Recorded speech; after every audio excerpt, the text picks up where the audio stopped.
Hello, everyone. Welcome back. Happy New Year. Welcome to part two, the first installment of the year of Bedtime Stories with Zach. If you're looking for the previous video, you can find it linked below. It should be in a playlist. And we are reading Pride and Prejudice by Jane Austen. This is a new series that many of you have been asking for years, which is just me reading a bedtime story in real time, mistakes and all. To really give that sense of realism to help you all sleep, to help you unwind, to help you just forget about whatever's going on and take some time to relax. So I'm very thankful to be in a position where so many of you want something like this from me. So if you haven't watched the last video and you are interested in hearing the first 3 chapters, please feel free to pause this video and we'll see you soon. And for those of you that are all caught up, here we are, starting at chapter 4. When Jane and Elizabeth were alone, the former, who had been cautious in her praise of Mr. Bingley before, expressed to her sister how very much she admired him. "He is what a young man ought to be," she said, "sensible, good-humoured, lively, and I never saw such happy manners, so much ease, with such perfect good breeding." "He is also handsome," replied Elizabeth, which a young man ought likewise to be if he possibly can. His character is thereby complete. I was very much flattered by him asking me to dance a second time. I did not expect such a compliment. Did you not? I did for you. But it is one great difference between us. Compliments always take you by surprise and never me. What could be more natural than his asking you again? He could not help seeing that you were about 5 times as pretty as every other woman in the room. No thanks to his gallantry for that. Well, he certainly is very agreeable, and I give you leave to like him. You have liked many a stupider person." "Dear Lizzie! Oh, you are a great deal too apt, you know, to like people in general. You never see a fault in anybody. All the world are good and agreeable in your eyes. I never hear you speak ill of a human being in my life. I would wish not to be hasty in censuring anyone, but I always speak what I think. I know you do. And it is that which makes the wonder. With your good sense to be so honestly blind to the follies and nonsense of others, affection of candor is common enough. One meets with it everywhere. But to be candid without ostentation or design, to take the good of everybody's characters and make it still better and say nothing of the bad belongs to you alone. And so you like this man's sisters too, do you? Their manners are not equal to his." "Well, certainly not at first, but they are very pleasing women when you converse with them. Miss Bingley is to live with her brother and keep his house, and if I am much mistaken, if we shall not find a very charming neighbor in her." Elizabeth listened in silence, but was not convinced. Their behavior at the assembly had not been calculated to please in general, and with more quickness of observation and less piquancy of temper than her sister, and with judgment, too, unassailed by any attention to herself, she was very little disposed to approve them. They were, in fact, very fine ladies, not deficient in good humour when they were pleased, nor in the power of being agreeable where they chose it, but proud and conceited. They were rather handsome and had been educated in one of the first private seminars in town and had a fortune of £20,000, were in the habit of spending more than they ought and associating with the people of rank, and were, therefore, in every respect entitled to think well of themselves and meanly of others. They were of a respectable family in the north of England, a circumstance more deeply impressed of their memories than that of their brother's fortune, and their own had been acquired by trade. Mr. Bingley inherited property to the amount of nearly £100,000 from his father, who had intended to purchase an estate, but not to live to do it. Mr. Bingley intended it likewise, and sometimes made choice of his country, but as he was now provided with a good house and the liberty of a manor, it was doubtful to many of those who best knew the easiness of his temper whether he might spend the remainder of his days in Northfield, and leave the next generation to purchase. His sisters were very anxious for him having an estate of his own, but though he was now established only as a tenant, Miss Bingley was by no means unwilling to preside at his table, nor was Mrs. Hurst, who had married who had married a man of more fashion than fortune, less disposed to consider his house as her home when it suited her. Mr. Bingley had not been of age 2 years when he was tempted, by an accidental recommendation, to look at the Netherfield house. He did look at it, and into it, for half an hour. He was pleased with the situation and the principal room, satisfied with what the owner said in its praise, and took it immediately. Between him and Darcy there was a very steady friendship in spite of the great opposition of character. Bingley was endeared to Darcy by the easiness, openness, and ductility of his temper, though no disposition could offer a greater contrast to his own, and though with his own he never appeared dissatisfied. On the strength of Darcy's regard, Bingley had the firmest reliance, and of his judgment the highest opinion. In understanding, Darcy was superior. Bingley was by no means deficient, but Darcy was clever. He was at the same time haughty, reserved, and fastidious, and his manners, though well-bred, were not inviting. In that respect his friend had greatly the advantage. Bingley was sure of being liked wherever he appeared. Darcy was continually giving offence. The manner in which they spoke of the Meryton assembly was sufficiently characteristic. Bingley had never met with pleasanter people or prettier girls in his life. Everybody had been most kind and attentive to him. There had been no formality, no stiffness, and he had soon felt acquainted with all the room. And as to Miss Bennet, he could not conceive an angel more beautiful. Darcy, on the contrary, had never seen a collection of people in whom there was little beauty and no fashion, for none of whom he had felt the smallest interest, and from none received either attention or pleasure. Miss Bennet he acknowledged to be pretty, but she smiled too much. Mrs. Hurst and her sister allowed it to be so, but still they admired her and liked her, and pronounced her to be a sweet girl, one of whom they should not object to know more of. Miss Bennet was therefore established as a sweet girl, and their brother felt authorized by such commendation to think of her as he chose. Chapter 5. Within a short walk of Longbourn lived a family with whom the Bennets were particularly intimate.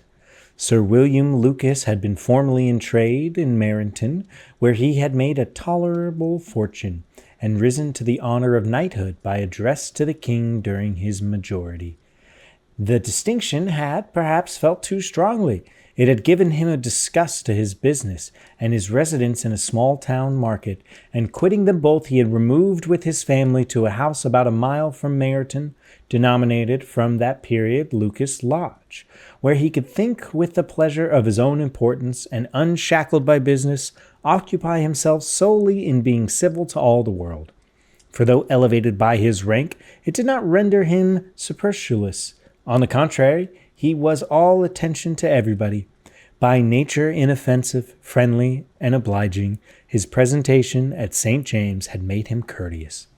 Lady Lucas was a very good kind of woman, not too clever to be a valuable neighbor to Mrs. Bennet. They had several children, the eldest of them, a sensible, intelligent young woman about 27, was Elizabeth's intimate friend. That the Miss Lucases and the Miss Bennets should meet to talk over a ball was absolutely necessary, and the morning after the assembly brought the former to Longbourn to hear and communicate. "You began the evening well, Charlotte," said Mrs. Bennet, with a civil self-command to Miss Lucas. "You were Mr. Bingley's first choice." "Well, yes, but he seemed to like his second better." "Oh, you mean Jane? I suppose because he danced with her twice. To be sure, that did seem as if he admired her. Indeed, I rather believe he did. I heard something about it, but I hardly know what. Something about Mr. Robinson?" "Well, perhaps you mean that I overheard between him and Mr. Robinson. Did I not mention it to you? Mr. Robinson asking him how he liked our Meryton assemblies, and whether he did not think there were a great many pretty women in the room, on which he thought the prettiest, and his answering immediately to the last question, 'Oh, the eldest Miss Bennet, beyond a doubt. There cannot be two opinions on that point.'" "Upon my word, well, that is very decided indeed. That does seem as if, but however, it may all come to nothing, you know." "My overhearings were more to the purpose than yours, Eliza," said Charlotte. "Mr. Darcy is not so well worth listening to as his friend, is he?" "Poor Eliza, to only just be tolerable.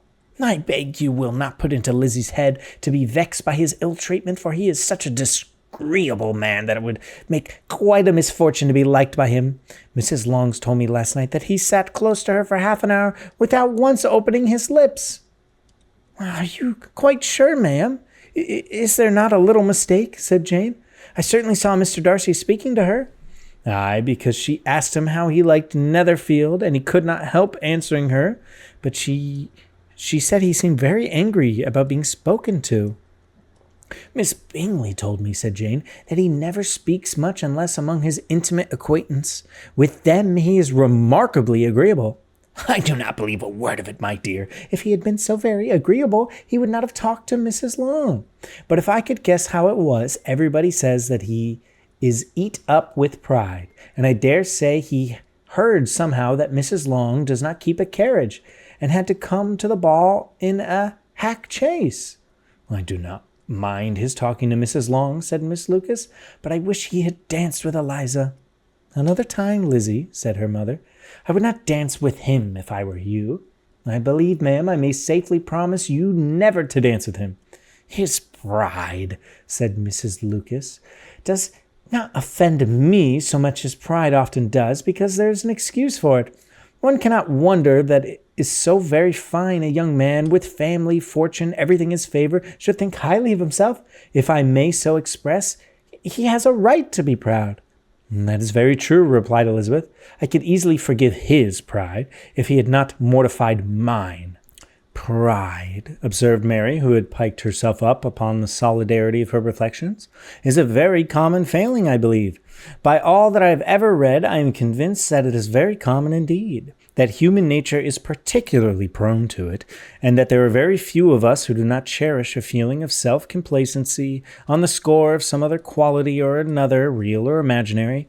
Vanity and pride are different things, though the words are often used synonymously. A person may be proud without being vain. Pride relates more to our opinion of ourselves, vanity to what we would have others think of us." "Well, if I were as rich as Mr. Darcy," cried a young Lucas who came in with his sisters, "I should not care how proud I was. I would keep a pack of foxhounds and drink a bottle of wine every day." "Well, then you would drink a great deal more than you ought," said Mrs. Bennet, "and if I were to see you at it, I should take away your bottle directly." The boy protested that she should not, and she continued to declare that she would, and the argument ended only with the visit. Chapter 6. The ladies of Longbourn soon waited on those of Netherfield. The visit was returned in due form.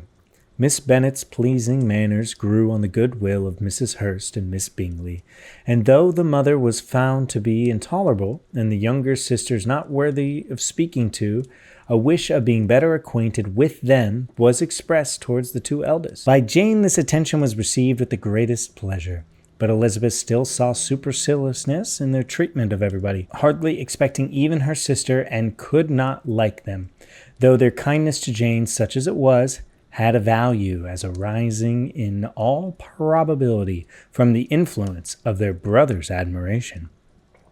It was generally evident whether they met, and that he did admire her, and to her it was equally evident that Jane was yielding to the preference which she had begun to entertain for him from the first, and was in a way to be very much in love. But she considered with pleasure that it was not likely to be discovered by the world in general, since Jane united with great strength of feeling, a composure of temper, and an uniform cheerfulness of manner, which would guard her from the suspicions of the impertinent. She mentioned this to her friend, Miss Lucas. "It may, perhaps, be pleasant," replied Charlotte, "to be able to impose on the public in such a case, but it is sometimes a disadvantage to be so very guarded. If a woman conceals her affection with the same skill from the object of it, she may lose the opportunity of fixing him, and it will then be but poor consolation to believe the world equally in the dark. There is so much of gratitude or vanity in every attachment that it is not safe to leave any itself. We can all begin freely, a slight preference in the natural enough, but there are very few of us who have the heart enough to be really in love without encouragement. In 9 cases out of 10, a woman had better show more affection than she feels. Bingley likes your sister undoubtedly, but he may never do more than like her if she does not help him on. But she does help him on as much as her nature will allow. If I can perceive her regard for him, he must be a simpleton indeed not to discover it too. Remember, Eliza, that he does not know Jane's disposition as you do. But if a woman is partial to a man, and it does not endeavor to conceal it, he must find it out. Well, perhaps he must, if he sees enough of her. But though Bingley and Jane meet tolerably often, it is never for many hours together. And as they always see each other in large mixed parties, it is impossible that every moment should be employed in conversation together. Jane should therefore make the most of every half hour in which she can command his attention. When she is secure of him, there will be a leisure for falling in love as much as she chooses.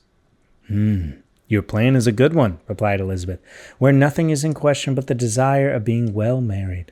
And if I were determined to get a rich husband, or any husband, I dare say I should adopt it. But these are not Jane's feelings. She is not acting by design, and yet she cannot be certain of the degree of her own regard, nor of its reasonableness. She has known him only a fortnight. She has danced 4 dances with him at Marrington, and she saw him one morning at his own house, and he has since dined in the company with him 4 times. Is this not quite enough to make her husband his character? Well, not as you represent it. Had she merely dined with him, she might have discovered whether he had a good appetite. But you must remember that 4 evenings have also been spent together, and 4 evenings may do a great deal. Yes, those 4 evenings have enabled them to ascertain that they both like the victim better than the commerce, but with respect to any leading characteristics, I do not imagine that much has unfolded. Well, said Charlotte, I wish Jane success with all my heart, and if she were married to him tomorrow, I should think she has a good chance of happiness, as if she were to be studying his character for the next 12-month. Happiness in marriage is entirely a matter of chance. If the dispositions of the parties are ever so well known to each other, or ever so similar beforehand, it does not advance their felicity in the least. They always continue to grow sufficiently, unlike afterwards, to have their share of vexation, and it is better to know as little as possible of the defects of the person with whom you are to pass your life. You make me laugh, Charlotte, but it is not sound. You know it is not sound, and that you would never act in this way yourself. Occupied in observing Mr. Bingley's attention to her sister, Elizabeth was far more suspecting that she herself was becoming an object of some interest in the eyes of his friend. Mr. Darcy had at first scarcely allowed her to be pretty. He had looked at her without admiration at the ball.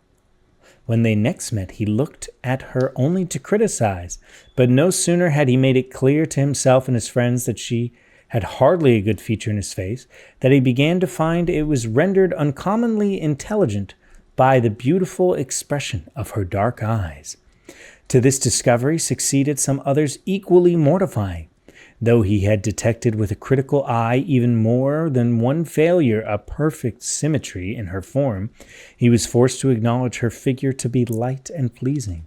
And in spite of his ascertaining that her manners were not those of the fashionable world, he was caught by their easy playfulness. Of this she was perfectly unaware. To her, he was the only man who made himself agreeable nowhere, and who had not thought her handsome enough to dance with. He began to wish to know more of her, and as a step towards conversing with her himself, attended to be her conversation with others. His doing so drew her notice. It was at Sir William's Lucas, where a large party was assembled. "And what does Darcy mean," she said to Charlotte, "by listening to my conversation with Colonel Forster?" "Well, that is a question which Mr. Darcy can only answer." "But if he does it any more, I shall certainly let him know that I see what he is about. He has a very satirical eye, and I do not begin by being impertinent myself. I shall soon grow afraid of him." On his approaching them soon afterwards, though without seeming to have any intention of speaking, Miss Lucas defied her friend to mention such a subject to him, which, immediately provoking Elizabeth to do it, she turned around and said, "I did not think, Mr. Darcy, that I had expressed myself uncommonly well just now when I was teasing Colonel Forster to give us a ball at Meryton." "With great energy, but it is subject which always makes a lady energetic. You are severe on us." It will be her turn. It will be her turn soon to be tea, said Miss Lucas. I'm going to open the instrument, Eliza. You know what follows. You are a very strange creature by way of a friend, always wanting me to play and sing before anybody and everybody. If my vanity had taken a musical turn, you would have been invaluable. But, as it is, I would really rather not sit down before those who must be in the habit of hearing the very best performers. On Miss Lucas perversing, however, she added, Very well, if I must, so be it. And gravely glancing at Mr. Darcy, there's a very fine old saying which everybody here is of course familiar with. Keep your breath to cool your porridge, and I shall keep mine to the swell of my song. Her performance was pleasing, though by no means capital. After a song or two, and before she could reply to the entries of several that she would sing again, she was eagerly succeeded at the instrument by her sister Mary, who, having, in consequence of being the only plain one in the family, worked hard for knowledge and accomplishments, was always impatient for display. Mary had neither genius nor taste, and though vanity had given her application, it had given her likewise a pedantic air and conceited manner, which would have injured a higher degree of excellence than she would have reached. Elizabeth, easy and unaffected, had been listened to with much more pleasure, though not playing half so well, and Mary, at the end of a long concerto, was glad to purchase praise and gratitude by Scotch and Irish airs at the request of her younger sisters, who, with some of the Lucases and 2 or 3 officers, joined eagerly at dancing at the one end of the room. Mr. Darcy stood near them with silent indignation at such a mode of passing the evening, to the exclusion of all conversation, was much too engrossed by his own thoughts to perceive that Sir William Lucas was his neighbor, till Sir William thus began, What a charming amusement for young people this is, Mr. Darcy. There is nothing like dancing. After all, I consider it one of the first refinements of polished societies. Certainly, sir. And it has the advantage of also being in vogue amongst the less polished societies of the world. Every savage can dance. Sir William only smiled. Your friend performs delightfully, he continued after a pause on seeing Bingley join the group, and I doubt that you are an adept in the science yourself, Darcy. You saw me dance at the Meryton, I believe, sir? Well, yes, indeed, and I received no inconsiderable pleasure from the slight. Do you dance often at St. James? Never, sir. You do not think it would be a proper compliment to the place? It is a compliment which I never pay to any place if I can avoid it. You have a house in town, I conclude? Mr. Darcy bowed. I had some thoughts of fixing in town myself, for I am fond of superior society, but I do not feel quite certain that the air of London would agree with Lady Lucas. He paused in the hopes of an answer, but his companion was not disposed to make any. And Elizabeth at that instant moving towards them, he was struck with the notion of doing a very gallant thing and called out to her. My dear Miss Elizabeth, were you not dancing? Mr. Darcy, you must allow me to present this young lady to you as a very desirable partner. You cannot refuse to dance, I am sure, when so much beauty is before you. And taking her hand, he would have given it to Mr. Darcy, who, though extremely surprised, was not unwilling to receive it, when she instantly drew back and said with some discomposure to Sir William, Indeed, sir, I have not the least intention of dancing. I shall entreat you not to suppose that I move this way in order to beg for a partner. Mr. Darcy, with grave propriety, requested to be allowed the honour of her hand, but in vain. Elizabeth was determined, nor did Sir William at all shake her purposely by his attempt at persuasion. You excel so much at the dance, Miss Eliza, that it is cruel to deny me the happiness of seeing you. And though this gentleman dislikes the amusement in general, he can have no objection, I am sure, to oblige us for 1/2 hour. Mr. Darcy is all politeness, said Elizabeth, smiling. He is indeed, but considering the inducement of my dear Eliza, we cannot wonder at his compliance, for who would object to such a partner? Elizabeth looked archly and turned away. Her resistance had not injured her with the gentleman, and he was thinking of her with some complacency, when thus accosted by Miss Bingley. I could guess the subject of your review. I should not. You are considering how insupportable it would be to pass many evenings in this manner, in such a society, and indeed, I am quite of your opinion.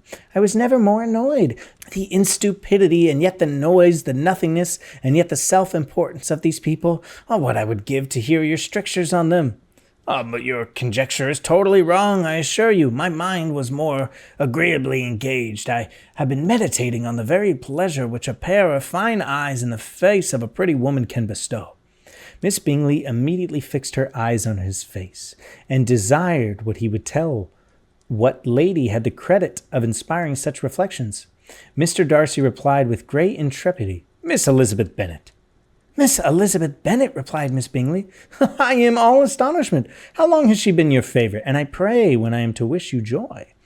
That is exactly the question which I expected you to ask. A lady's imagination is very rapid. It jumps from admiration to love, from love to matrimony in a moment. I knew you would be wishing me joy. Nay, if you are so serious about it, I shall consider the matter as absolutely settled. You will have a charming mother-in-law indeed, and of course she will always be at the Pemberley with you. He listened to her with perfect indifference, and while she chose to entertain herself in this manner, and his composure convinced her that it was all safe, her wit flowed along. Thank you for tuning in, everyone. This was this week's installment of Pride and Prejudice by Jane Austen. Sleep well, and have a wonderful evening.